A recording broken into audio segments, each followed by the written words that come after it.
उद्धव ठाकरेंची शिवसेना पुन्हा एकदा फुटीच्या उंबरठ्यावर उभी आहे. ठाकरेंनी त्यांच्या खासदारांची बैठक बोलावली आणि त्या बैठकीला फक्त 4 खासदार उपस्थित राहिले. ठाकरे गटाचे एकूण खासदार आहेत 9. त्यापैकी 5 खासदार हे ऑनलाईन किंवा फोनवरून उपस्थित होते. एकेकाळी मातोश्रीवर प्रवेश मिळावा म्हणून भाजपचे अडवाणी वाजपेयींसारखी मंडळी रांगेत असायची. आता याच मातोश्रीवर जायला ठाकरेंचेच खासदार तयार नसल्याचं दिसून येतंय. याचा अर्थ उघड आहे. उद्धव ठाकरेंसोबत राहण्यात खासदारांना अजिबात रस नाही. फार फार तर टेक्निकली ते ठाकरेंच्या सोबत आहेत. गेल्या काही काळापासून ठाकरे गटाचे 7 खासदार फुटून शिंदे गटात जाणार असल्याच्या चर्चा आहेत. हे 7 खासदार आहेत परभणीचे संजय जाधव, धाराशिवचे ओमराजे निंबाळकर, हिंगोलीचे नागेश पाटील आष्टीकर, यवतमाळ वाशिमचे संजय देशमुख, मुंबई ईशान्यचे संजय दिना पाटील, शिर्डीचे भाऊसाहेब वागचौरे, नाशिकचे राजाभाऊ वाजे. जे 2 खासदार ठाकरेंसोबत राहतील असं सांगितलं जातंय यामध्ये आहेत मुंबई दक्षिण मध्यचे खासदार अनिल देसाई आणि मुंबई दक्षिणचे अरविंद सावंत.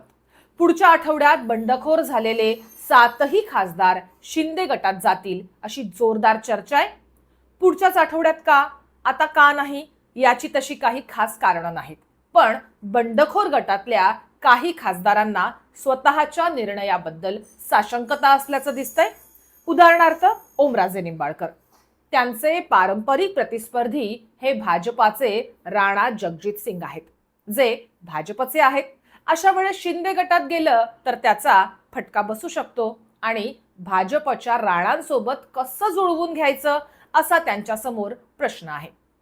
राणांसारखे नेते ज्यांच्या पिढ्यानपिढ्या काँग्रेस आणि राष्ट्रवादीत गेल्या ते उद्या भाजपचेही ऐकून ओमराजेंना मदत करतील का, अशी ती साशंकता आहे.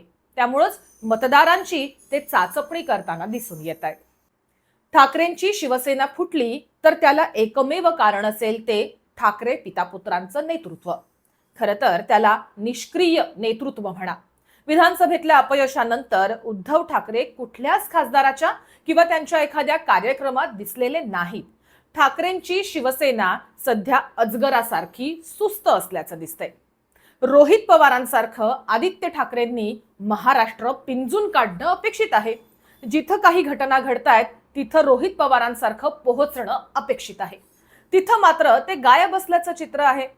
त्याच्या उलट ज्यांनी शिवसेनेच्या विरोधात गरळ ओकली अशा मोहित कंबोजच्या पोरीच्या वाढदिवसाला मात्र ते हजेरी लावताना दिसत आहेत.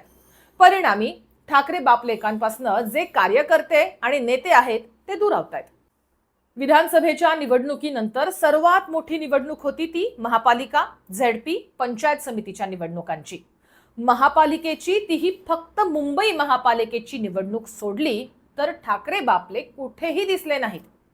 मुंबईच्या पलीकडे ते दिसले नाहीत आणि आताही दिसत नाहीयेत. त्यांच्या ऑनलाईन बैठका हाच त्यांचा घात करताना दिसतायत. उदाहरणार्थ ओमराजेंच्या घरी कोणीतरी आजारी आहे म्हणून ते बैठकीला हजर नव्हते. मग ठाकरे त्या आजारी माणसाची चौकशी करायला, विचारपूस करायला धाराशिवला का जात नाहीत? आता थोडा हा फोटो बघा. यात शरद पवार या वयातही आणि अशा स्थितीतही कोल्हापुरात जयसिंगराव पवारांच्या घरी सांत्वनासाठी गेलेले आहेत. उद्धव ठाकरे किंवा आदित्य ठाकरे असं किती वेळेस तुम्हाला कोणाच्या घरी गेलेले दिसतात? शिवसेनेच्या सामान्य कार्यकर्त्यांच्या तर सोडाच, पण ते त्यांच्याच खासदार आमदारांना भेटत नाहीत. मग या आमदार खासदारांनी ठाकरेंसोबत का राहावं? महाराष्ट्रात दुष्काळ आहे, कर्जमाफीसारखा एवढा मोठा मुद्दा आहे, महागाईनं लोक त्रस्त आहेत. विरोधी पक्षाला रान उठवण्यासाठी आणखी काय हवं? असं असतानाही ठाकरे मात्र मातोश्रीतनं बाहेरच पडायला तयार नसल्याचं दिसतंय. एकीकडे श्रीकांत शिंदे मराठवाडा, विदर्भ, खानदेश पिंजून काढतायत. दुसरीकडे आदित्य ठाकरे मात्र मुंबईत इकडे तिकडे एनजीओ टाईप राजकारण करताना दिसतायत. अशा परिस्थितीत खासदार आमदारांना त्यांचं राजकीय भविष्य शिंदेंसोबत दिसलं तर त्यात वावगं काय? उलट ठाकरेंना सोडून जाण्याचा, शिवसेना फोडण्याचा एकनाथ शिंदेंचा निर्णय हा किती योग्य होता हेच ठाकरेंचा निष्क्रियपणा सिद्ध करत असल्याचं दिसून येतंय. ठाकरे असेच निष्क्रिय राहिले तर आमदार खासदारच सोडा, मुंबईत वगैरे जिथं नगरसेवक निवडून आले तेही शिंदेसोबत गेले तर आश्चर्य वाटणार नाही. कारण ठाकरेंसोबत राजकीय भविष्य दिसत नसल्याची चर्चा खुद्द त्यांचेच नेते आणि कार्यकर्ते उघडपणे बोलून दाखवतात. संजय राऊत, सुषमा अंधारे हेच त्यांच्या बापाचा पक्ष असल्यासारखा काहीसा किल्ला लढवताना दिसतात. पण सोन्याच्या मखरातनं ठाकरे पितापुत्र काही खाली उतरताना दिसत नाहीयेत. ते असेच मातोश्री नावाच्या मखरात बसून राहिले तर शिंदे आणि भाजप त्यांच्या हातात मातोश्री सुद्धा शिल्लक ठेवणार नाहीत. लक्षात ठेवा, राजकारणात डिफेन्स मोडवर गेलेले कधीच स्वतःची जमीन राखू शकत नाहीत. तेव्हा तर नाहीच जेव्हा समोरचा नेता पक्ष शिंदेसारखा जमिनीवर पाय रोवून उभा असतो किंवा भाजप सारखे जे कायम आक्रमकाच्या भूमिकेत असतात.